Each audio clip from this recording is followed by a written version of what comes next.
Yes breaking news చూస్తున్నాం. ఓవైపు పశ్చిమాసియాలో శాశ్వత శాంతి స్థాపనకు దౌత్య మార్గంలో చర్చలు జరుగుతూ ఉంటే మరోవైపు ఇరాన్ అమెరికా పరస్పర దాడులతో అయితే పశ్చిమాసియాలో బాంబుల మూత మోగించాయి.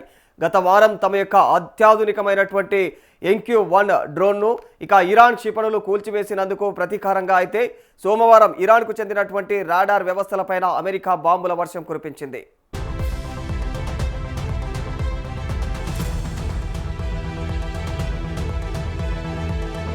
పశ్చిమాసియాలో మళ్లీ ఉద్రిక్తత తలెత్తింది. ఇరాన్లోని రాడార్ డ్రోన్ కేంద్రాలపైన అమెరికా వైమానిక దాడులు చేసింది. ప్రతిగా కువైట్లోని అమెరికా స్థావరాలపైన ఇరాన్ క్షిపణులతో విరుచుకుపడుతోంది. మరి అయితే ఈ దాడులను అడ్డుకున్నామని చెప్పేసి రెండు దేశాలు కూడా ప్రకటించుకున్నాయి. మరోవైపు ఇరాన్ ఇరాక్ వద్ద కూడా రవాణా నౌకపైన దాడి జరిగినట్లు తెలుస్తా ఉంది. అటు ఇజ్రాయిల్ లెబనాన్ మధ్య కూడా తీవ్రమైనటువంటి ఘర్షణలు జరుగుతున్నాయి. మరి తాత్కాలిక కాల్పుల విరమణను ఉల్లంఘిస్తూ తరచూ ఇలా దాడులు జరుగుతుండడంతో అయితే చర్చలు మరి ఒప్పందం పైన నీడలు కమ్ముకున్నాయని చెప్పుకోవాలి. లెబనాన్ పైన దాడులు కొనసాగితే కాల్పుల విరమణకు విఘాతం కలుగుతుందని మరి చర్చలను నిలిపివేస్తామని చెప్పేసి ఇరాన్ హెచ్చరించింది. అయితే ఆ హెచ్చరికలను తాను లెక్క చేయబోనని అమెరికా అధ్యక్షుడు ట్రంప్ స్పష్టం చేశారు.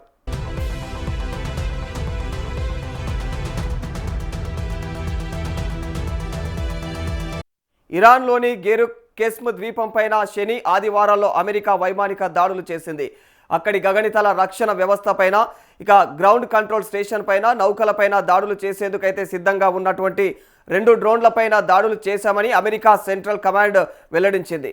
మరి అంతర్జాతీయ జలాల్లో తిరుగుతున్నటువంటి తమ యొక్క MQ-1 డ్రోన్ను కూల్చివేయడంతో పాటు ఇరాన్ రెచ్చగొట్టే ఆ చర్యలకైతే ప్రతిగా ఈ దాడులు చేసినట్లుగా అయితే అమెరికా తెలియజేసింది. తమ టెలికమ్యూనికేషన్ వ్యవస్థ పైన అమెరికా దాడి చేసినట్లు ఇరాన్ ప్రకటించింది.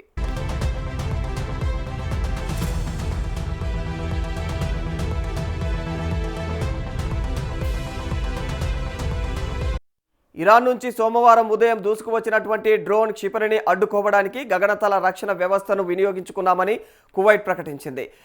ఇరాన్ నుంచి వచ్చినటువంటి 2 బాలిస్టిక్ క్షిపణులను కూల్చివేశామని చెప్పేసి అమెరికా వెల్లడించింది.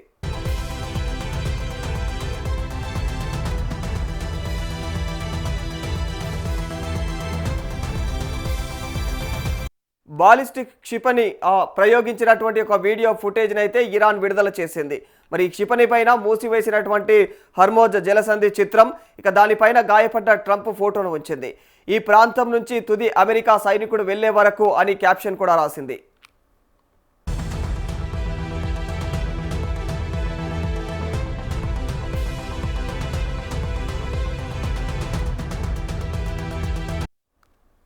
ఇరాన్ పోర్టులను దిగ్బంధనాన్ని దాటుకొని వచ్చినటువంటి గాంబియా రవాణా నౌక ఖజర్ ఇంజన్ పైన అయితే అమెరికా క్షిపణులతో దాడి చేసింది. మరి దీంతో భారీ శబ్దంతో అక్కడ పేలుడు సంభవించింది. అమెరికా తరచుగా తన యొక్క స్టాండ్ను మార్చుకుంటుందని చెప్పేసి ఇరాన్ విదేశాంగ శాఖ అధికారి మరి దానికి ఇస్మాయిల్ బఘే కూడా ఆరోపించారు. ఒప్పందం పైన సోమవారం ఉదయం మరోసారి ట్రంప్ ఆశాభావం కూడా వ్యక్తం చేశారు. ఒప్పందాన్ని ఇరాన్ కోరుకుంటుందని కూడా తెలిపారు ఆయన. మరి ఇది అమెరికాతో పాటుగా కూడా తమతో ఉన్నటువంటి వారి మంచిదని మరి ఆయన అభిప్రాయాన్ని వ్యక్తం చేశారు.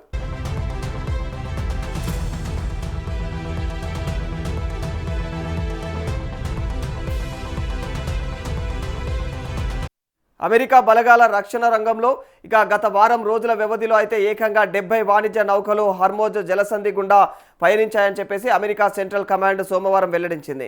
మరి పర్షియన్ గల్ఫ్ జలాలకు అటువైపు ఇటువైపు ఈ నౌకలు సురక్షితంగా ప్రయాణించగలిగాయని చెప్పేసి కూడా అమెరికా అధికారులు వెల్లడిస్తూ ఉన్నారు.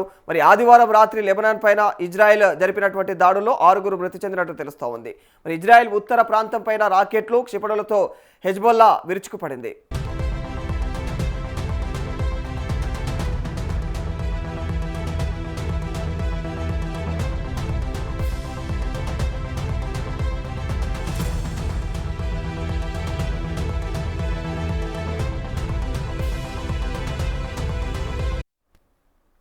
బీరుడ్ దక్షిణ శివారు ప్రాంతాలను వదిలి వెళ్లాలని అక్కడి ప్రజలను సోమవారం ఇజ్రాయెల్ హెచ్చరించింది. దీంతో వేల మంది ఆ ప్రాంతాన్ని వదిలి వెళ్తూ ఉన్నారు. అయితే లెబనాన్ పైన దాడి చేస్తే కాల్పుల విరమణకు విఘాతం కలుగుతుందని చెప్పేసి ఇరాన్ హెచ్చరించింది. అయితే కాల్పుల విరమణ అంటే అన్ని ప్రాంతాల్లో దాడులు ఆగాలని అర్థమని చెప్పేసి కూడా దానికి ఇరాన్ విదేశాంగ మంత్రి అబ్బాస్ అరాక్చి స్పష్టం చేశారు.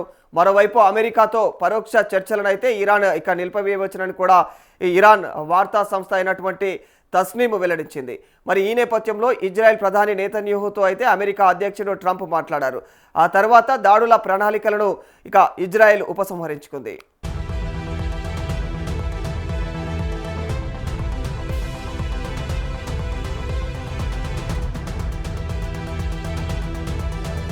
పాకిస్తాన్ విదేశాంగ మంత్రి ఇషాక్ దార్తో అయితే అబ్బాస్ అరాక్చి చర్చలు జరిపినట్లు తెలుస్తా ఉంది. మరి పశ్చిమాసియాలో ఉద్రిక్తతలను తగ్గించడానికి సాయం చేయాల్సిందిగా అయితే విజ్ఞప్తి చేశారు. మరి ఇజ్రాయెల్ కాల్పుల విరమణ ఉల్లంఘన పైన ఆయన ఆందోళన కూడా వ్యక్తం చేశారు.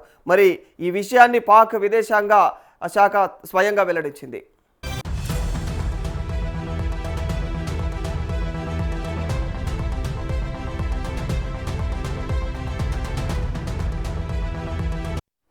యుద్ధం ప్రారంభమైనప్పటి నుంచి ఇప్పటిదాకా అమెరికాకు చెందినటువంటి 20 స్థావరాలను ఇరాన్ ధ్వంసం చేసింది.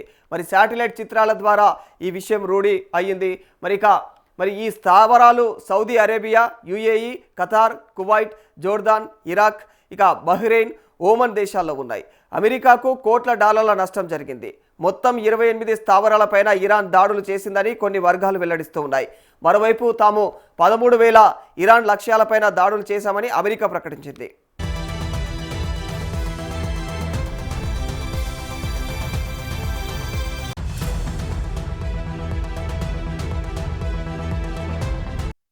లెబనాన్పై దాడుల పేరుతో ఇరాన్ చర్చలను నిలిపివేసినా కూడా తాను పట్టించుకోబోమని చెప్పేసి కూడా ట్రంప్ స్పష్టం చేశారు. ఖచ్చితంగా చెప్పాలంటే వారు చర్చలను ముగించినా కూడా నేను లెక్క చేయను అని చెప్పేసి ఆయన అన్నారు. మరి చమురు ధరల విషయంలో నాకు ఆందోళన లేదు, అవి భవిష్యత్తు అంటే సమీప భవిష్యత్తులో అయితే ఖచ్చితంగా కుప్పకూలిపోతాయని చెప్పేసి ఆయన ట్రంప్ మరోసారి పేర్కొన్నారు.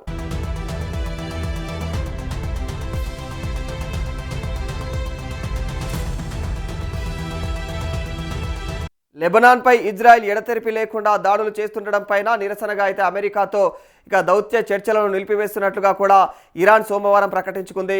మరి ఈ మేరకు ఇరాన్ అధికారిక మీడియాలో కథనాలు అయితే వెలువడ్డాయి. గతంలో నిర్ణయించుకున్నటువంటి తాత్కాలిక కాల్పుల విరమణ ఒప్పందాన్ని ఉల్లంఘిస్తూ లెబనాన్ పైన ఇజ్రాయెల్ దాడులు చేస్తోందని కూడా ఇక ఇరాన్ తీవ్ర ఆగ్రహం వ్యక్తం చేసింది. మరి దాడులకు నిరసనగా ఇకపైన మధ్యవర్తులతో తమ యొక్క దౌత్య ప్రతినిధులు చర్చలు జరపబోరని తెలియజేసింది. ఇక మరి తక్షణం లెబనాన్ పైన కాల్పులు, దురాక్రమణలను ఇజ్రాయెల్ నిలిపివేయాలంటూ కూడా హెచ్చరించింది.